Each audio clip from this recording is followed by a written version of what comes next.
Hello, bruvs. We're back with Salem's Children by Mary Leader, author of Triad. This is a 1979 horror book, and we are about to embark on chapter 4, which is pretty long, if I remember correctly. Yes, almost 20 pages long.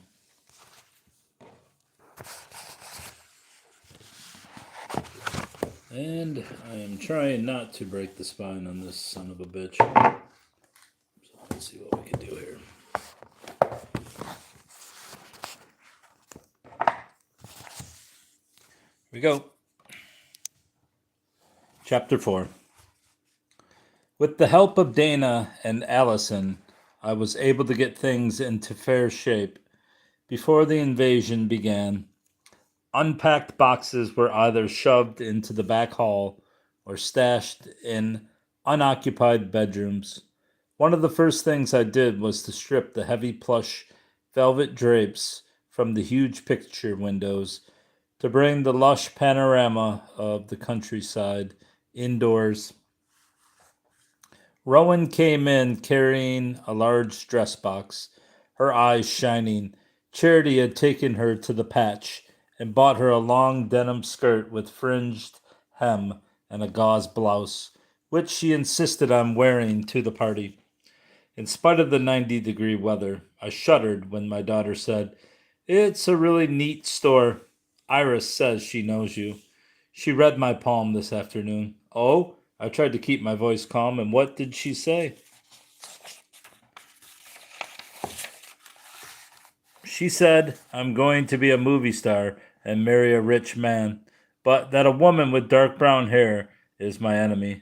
Rowan stood in front of the pier glass in my bedroom, holding up the new skirt to her slight figure. Without turning her head, she said, "You have dark brown hair, mother." They came bearing casseroles and salads and cakes and cookies. Ward and Allison first. "I'll be right behind you to cue you on names," she had promised before she went home to change. Time had been kind to Ward. Only a slight sprinkling of gray dusted his dark hair, and the squint at the corners of his hazel eyes was more a gift of the sun than aging. He held me at arm's length, scanning me with the same quizzical, fond look he'd always had for me. Did he remember the adventures that he and Gareth and I used to have? Aunt Jenny Pootiator. Who the fuck puts that as a name in a book? Aunt Jenny Pootiator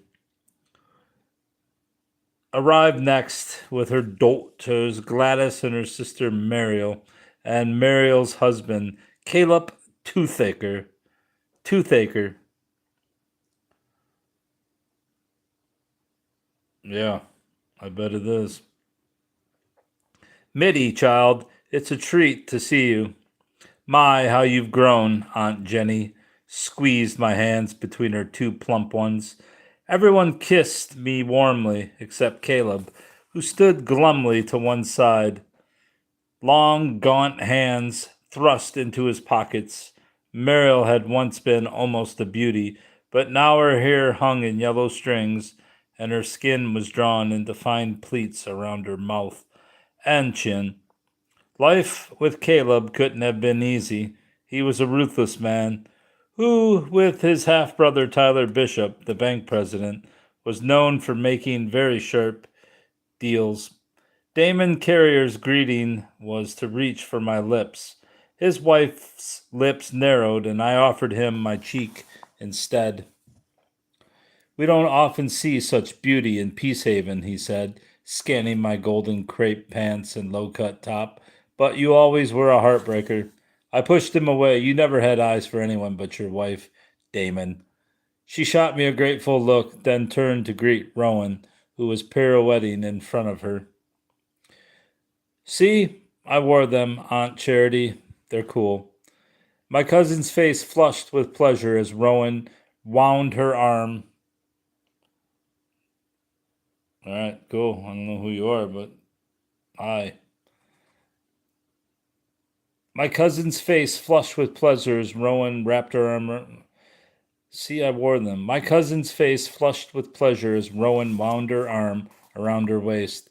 Doll like Charity, already shorter than my daughter. I might have envied her Rowan's warmth if I hadn't remembered about Mark and the baby. That's great. Still, a warning bell sounded in my mind.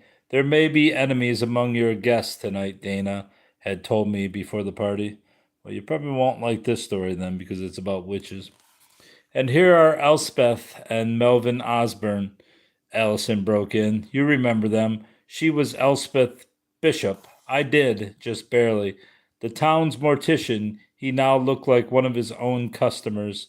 Elspeth, Caleb's half sister, was as colorless as her husband. What's up, bruv? But her high gabled nose, sunken cheeks, and close set eyes gave her face more character.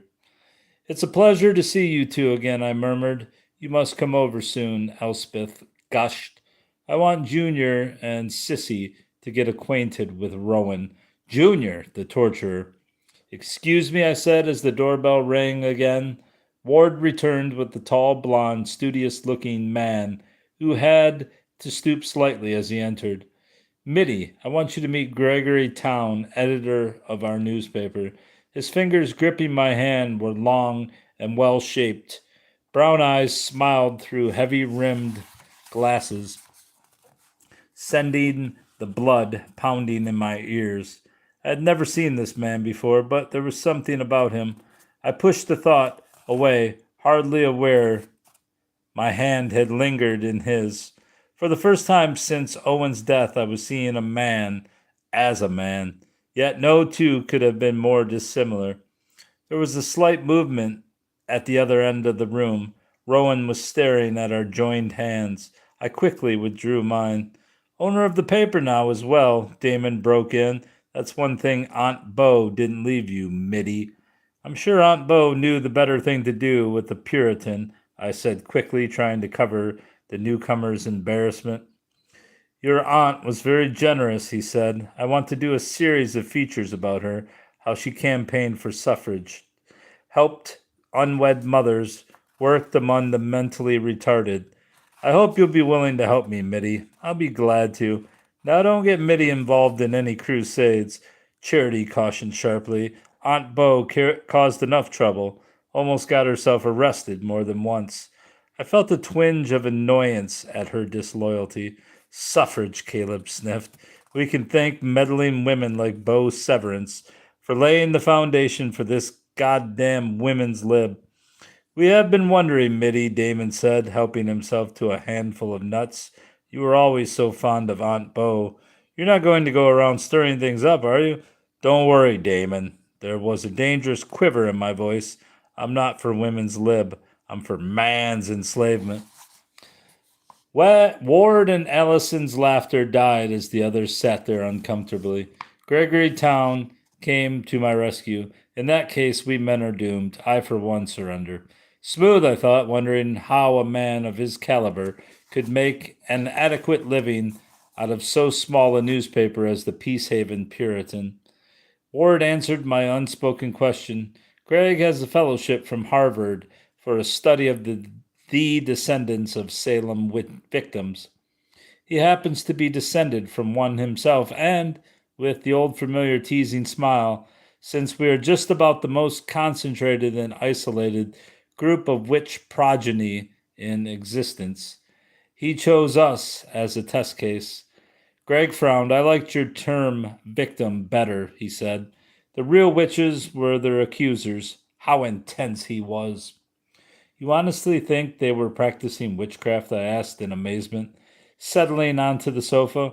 It depends on what you mean by witchcraft, he replied. He seated himself on the inglenook. It varies from age to age. To the Puritans, witchcraft was a contractual affair. To curry the devil's favor, you signed his black book and performed his evil works. In that sense, I think there was a witchcraft. I don't mean anyone actually signed such a book, but I believe certain people did dedicate themselves to mischief. The indigent, undesirables, incapacitated, and elderly posed a financial burden on society. It would have been to the advantage of the ruling class, magistrates, government officials, clergy, and large property holders to sift out those elements in the population. The crime of witchcraft, which carried the death penalty, provided the means. Ward pulled his pipe from his pocket. Not all the victims were poor or burdensome. As heretics, they were considered burdensome, Gregg argued, and anyone with enemies ran the risk of being accused of heresy. But why only Salem? Ward countered. Historians have never come up with a satisfactory answer to that. Gregg replied. They cite ill will between neighbors, fear of the crown, fear of the Indians, of disease, of Satan, mass hysteria, and antipathy between various church congregations, but these were common to every community. There had to be another factor, a catalyst, but what that was, we may never know. I'm hoping to find a clue here. Were any of the accused really guilty? I asked. Yes, Dorcas Hoare probably was, Gregg said. She saved her life with an 11th hour confession, incriminating others. She had a previous reputation for sorcery. Today we'd call her an extortionist, a Massachusetts Fagin, you might say. She read palms and told fortunes, mostly among servants and children, predicting dire fates for them if they didn't bring her stolen goods. She should have been hanged, but most, I believe, were innocent.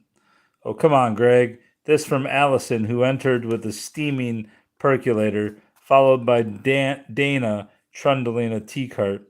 It's intriguing to think one has witch ancestors. Just wish I could use some witchcraft on my housework. Only Ward and I laughed, although Gregg smiled. The others were clearly shocked.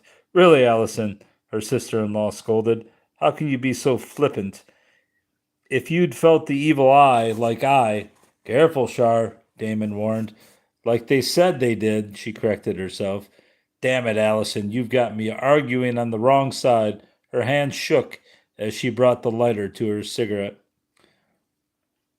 But why were the founders of Peacehaven, who were separated from the Salem tragedy by at least a century and a half, still so bitter? I asked, trying to cover Charity's confusion. You say that because you're really not one of us, Mitty, she reminded me ungratefully. Legal murder isn't easily forgotten, Gregg explained. Did you know that the bill of attainder stands to this day against 7 of the 20 who were executed?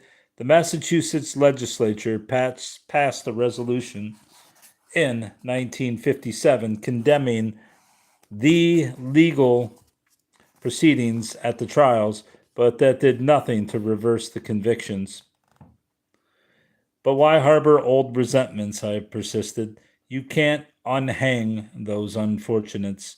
We can clear their names, he pointed out. Who believes them guilty now? The world does, Damon blurted out. The name of Salem is still synonymous with witchcraft and Satanism. And Salem profits handsomely from its reputation, Ward commented sardonically. Why are you so vehement, Damon? I never heard you talk that way before. I admit I never thought much about it until lately, but Lucian's made me see things differently. Witchcraft, that is, Satanism, is coming to the surface again after lying low for centuries. Oh, come on, Damon, Ward snorted. You certainly don't believe there's anything in that hocus pocus.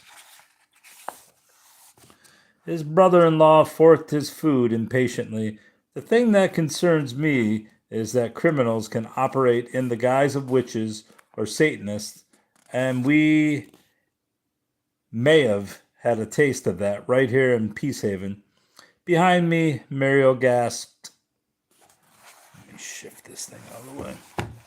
There we go. There we go. Behind me, Muriel gasped. I agree with Mitty, Ellison said hastily. It's about time this town got over its hang-ups. Forget our heritage. Never, Damon said. I suppose this is as good a time as any to make an announcement.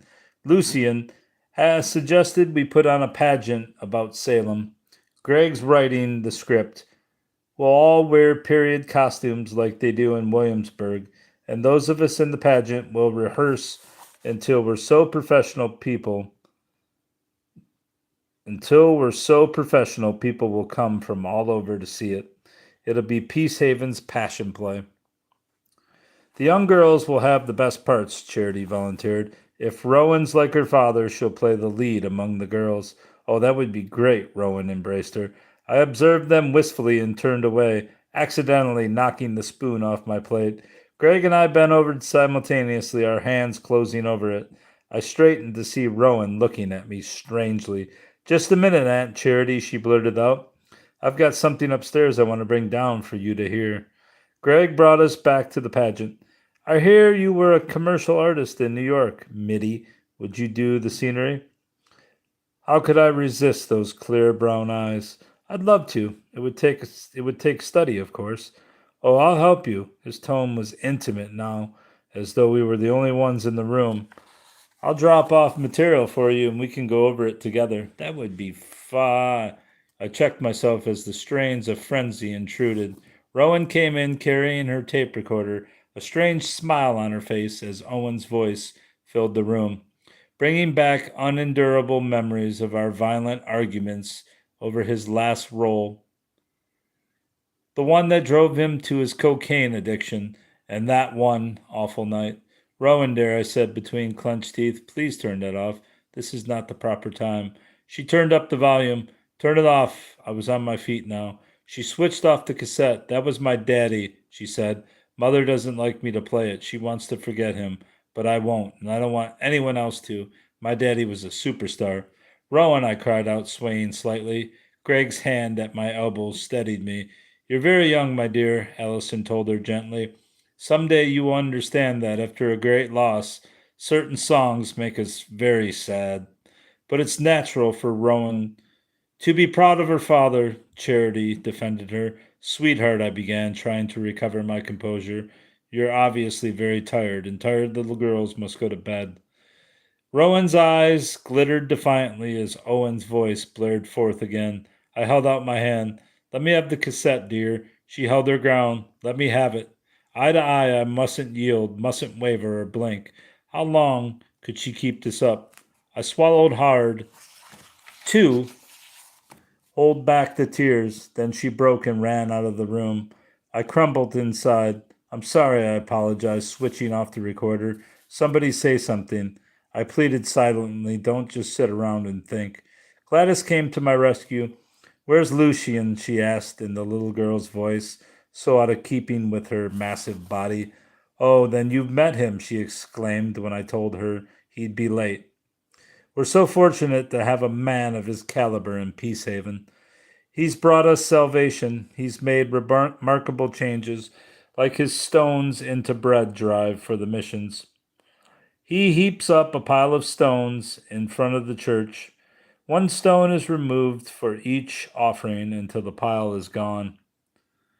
Didn't Salem try to make Christ turn stones into bread? Ward, the iconoclast, offered. Did he? Gladys was distressed. Oh, but Lucian's no devil. He's a saint, and his sermons are utterly.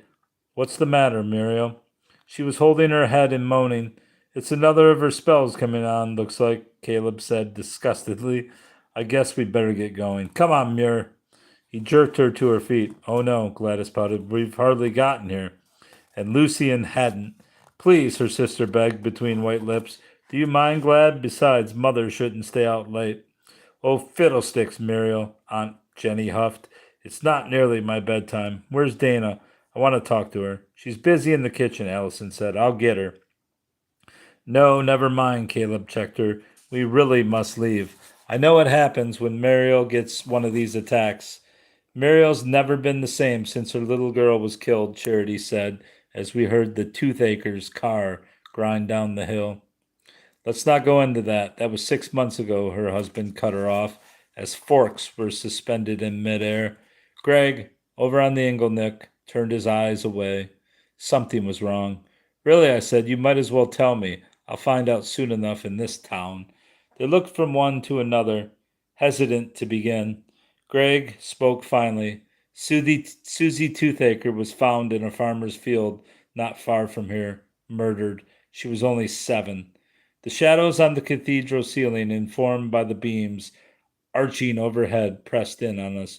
Who did it? I asked. Nobody knows. Probably some transient, Ward said. Nothing like this ever happened before we became integrated here in Peacehaven, Charity observed, fidgeting with her rings.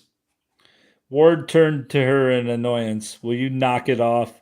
Daryl Jackson's a fine man and the best manager I've ever had at the lumberyard. It's a pity the school board never saw fit to employ his wife, Allison added. Rhoda Jackson has a doctorate in education. I was secretary of the school board then, and I resent that, Elspeth snapped. How many parents here would like to have their children taught by a colored woman? I, for one, wouldn't. Look at that black activist son of hers. Why shouldn't Quentin want to help his people? Ward growled. He's done nothing criminal. He's a top law student, and I'll lay you odds he'll be a legislator or congressman someday. Not from this district, he won't, Charity declared. Not while I live here. How do you know he didn't kill the little girl? He was in town at the time. Damon shook his head. More likely it was one of those weirdos who bought Aunt Bo's farm. A couple who own a witchcraft supply store in Madison have made a country home of the farm, Greg explained. They appear to take it pretty seriously. At least they hold regular meetings and, damn insult bringing witchcraft here, Damon stormed. I thought it was taboo to persecute witchcraft in Peacehaven, Ward observed dryly.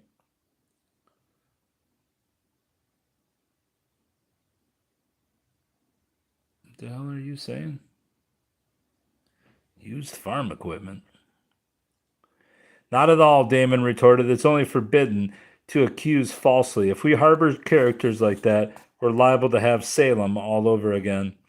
They're really fixing up the old farm, Ward said. They've been burying lumber for repairs. So that's why you defend them. Good business for you. Oh, come off it, Damon. Elspeth waved a bit of cake in the air. Harold Toothaker's gone to their meetings. Maybe he killed Susie. Everyone knows he was terribly jealous of his baby sister. And now that he's a witch. Now, honey, that's getting a bit far-fetched, Melvin objected. Not at all, she retorted. You saw those queer signs carved on her body when we laid her out, like a ritual murder. It took plenty of makeup to fix her up, and a wig, too. Sweetheart, Melvin's cup slammed down on the saucer. Those are professional secrets. Upstairs, Alice Cooper yowled. What? Oh, my head throbbed. I see. She was playing Alice Cooper. This is obviously a fiction book, so. Upstairs, Alice Cooper yowled. My head throbbed. Rowan must be asleep by now. I went to the kitchen and asked Dana to go up and turn off the recorder. Actually, there were 2 types of wounds, Damon said. Some looked as if she'd been attacked by a wild beast, maybe a wolf, but others could have been made by a knife. Crosses, swastikas, crescents, stars, you name it. Like the Manson murders, Elspeth said. I shivered as the music stopped abruptly, and Dana ran into the room. They're gone. Their beds are empty. My throat contracted. The walls swam around me, and the beams overhead rotated like the blades of a ceiling fan. You're sure you looked everywhere? Ward's voice. Ward's voice? What the hell does that mean? Everywhere but outside. Everybody start searching, Damon said. As I struggled for control, I saw Dana sink to a crouch on the floor, intoning unintelligible words. I see them. She reverted to English. Come, I will take you to them. She led us across the parking lot and into the woods. Dark had thoroughly descended, and I floundered over rocks and undergrowth. My flaring pants caught on the brambles, but I paid no heed. I fought off a vine that wound around my arm, as if it were something live. Somewhere in the distance, what sounded like tom-toms were beating. Do you hear that? I gasped, catching someone's arm.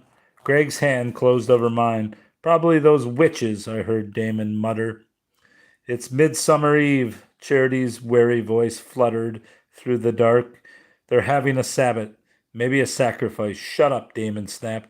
Midsummer's Eve, Rowan had said something about that. Oh God, rituals in the night, and a little girl murdered. I clung to Greg's hand, flinching as a spruce branch slapped me smartly in the face. An owl hooted. What was the old belief? When an owl hoots, someone dies. Again, the sound of tom-toms in counterpoint with chanting. That's where they held their meetings in Salem, Charity said, out in the parson's pasture. At least our minister doesn't own a pasture, Greg reminded her. All the while I felt his hand pressing mine. Even in my distress, I was conscious of an inner strength in him buoying me up. If it had been Owen, I would have had to be the stronger one, but I was being unfair. Rowan wasn't Greg's daughter. Dana loomed ahead of us, the wind filling outer skirt. I touched her arm. Where are you taking us? Where I saw them. Do not worry. The little girls are safe. A thin ray of light caught up with us and passed us. Then came Ward at the other end, holding a flashlight. The beam swept past Dana to pick up something white against the blackness. There, did I not tell you we'd find them? She seemed a miniature Madonna, enveloped in the halo of the flashlight. Her back to a great burled oak, the baby in her arms, the slender beam caught the red gold hair cascading down her shoulders and glinted on the star sapphires of her eyes. How beautiful she is, I marveled, then chilled. She was a statue holding a live baby, which whimpered and squirmed in her rigid grip. Allison took Kyriad from her with some difficulty. Damon took hold of her wrists. Appears to be some sort of catalepsy, he muttered as he released her. Her pulse is about half the normal rate, and her respiration slow too. He waved his hand in front of her unblinking eyes. What could cause that? I asked tremulously.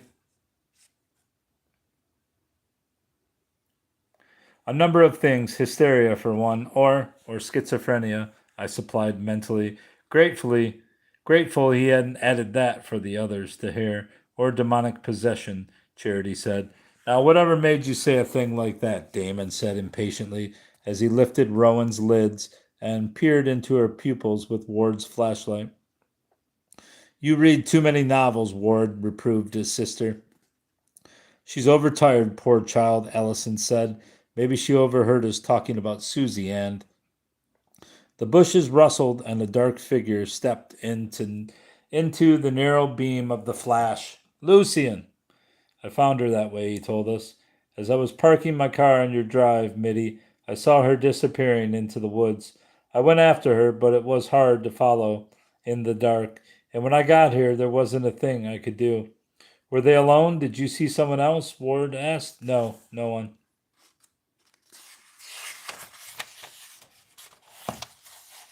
I'll have to examine her at the house, Damon said, trying to lift her.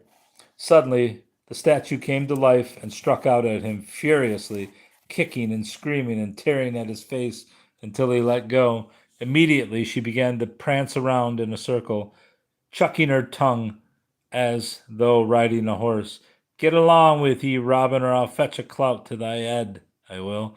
One small foot thrashed in the air, kicking her invisible mount in the belly. In the dim light, her feet seemed more to dangle than to be making contact with the ground. Good Lord, someone exclaimed. In the name of Jesus, Lucian began. She somersaulted forward, thrown by her phantom steed, and lay on the ground, her limbs jerking convulsively, eyes rolling backward, until only the white showed. Do ye be silent, she cried, sticking her fingers in her ears. 'Tis a name that sickens me. She flopped over on her stomach, arching her back grotesquely so that her neck and heels were touching. I could hear her vertebrae grinding together, and her tongue lolled out of one corner of her mouth. I knelt down to try to straighten her limbs, but she jerked away. You burn me, she cried out. Let me go. Let me go. I drew back in horror, the stench of burning flesh in my nostrils. Was I hallucinating too? Greg lifted me gently from my knees, but he too was shuddering, shaken by an emotion he couldn't control. Charity advanced on Dana, who was standing to one side, her face a mass of shadows in the dim light. Is this your doing? Will she die like my baby did? Charity, we don't talk like that, do we? Damon warned her. She shrank back and covered her face with her hands. A twig snapped and Dr. Brune appeared, holding a lantern. Something has happened, he asked, his accent heavy in his excitement. Ach, what is lost? As the ray of his lantern fell across Rowan's tortured form, it is the little one. Perhaps I can be of help. I have had experience with this. Well, we'll attend to her, Damon brushed him aside. Bracing, he strained to tear her hands from her ankles, but her grip remained fixed. My God, this is straight out of Cotton Mather, Greg exclaimed. All right, Melvin, let's get her up, Damon ordered, but her hands closed around about her throat. Stop them, oh, stop them, she shrieked. They're nailing me down. She tugged at an invisible spike. What she needs is a good spanking, I heard Elspeth murmur to her husband. Come here, Ward. You too, Greg. Give us a hand, will you?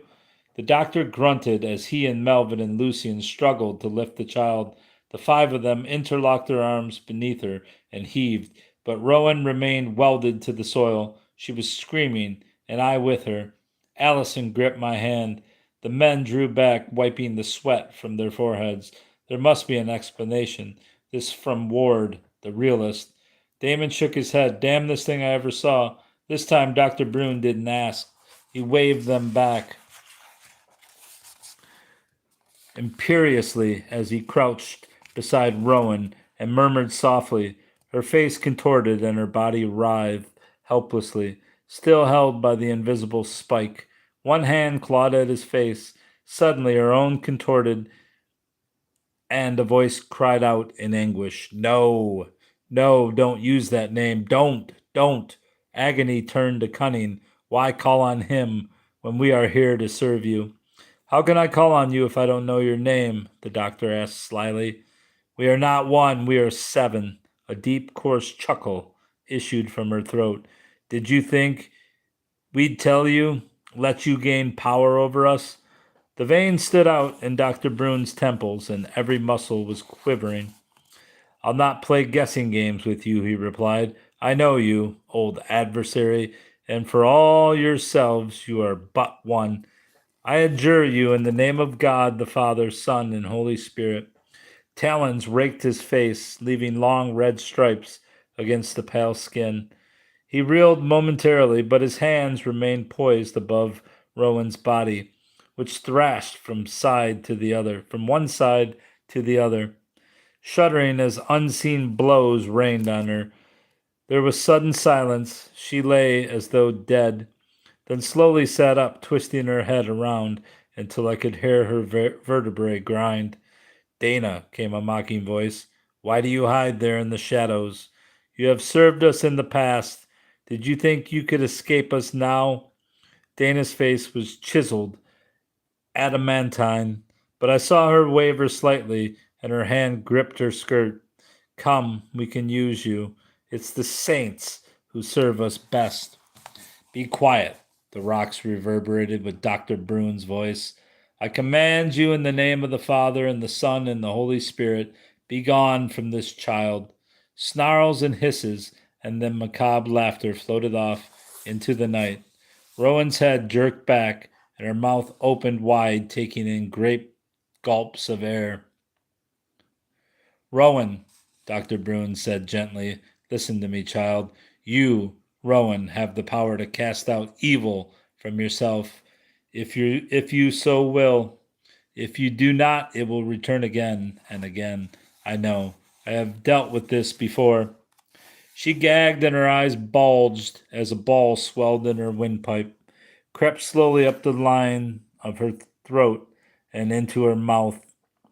Then, with a loud hiss, it was gone. She lay there limp and spent, her cheeks wet with tears. He lifted her easily. Her head fell against his chest as the half light plowed deep furrows in his haggard face. She will sleep now, he told us. Let us return to the house. Woo! Well, we got one child demon possessed, and we're only 71 pages in.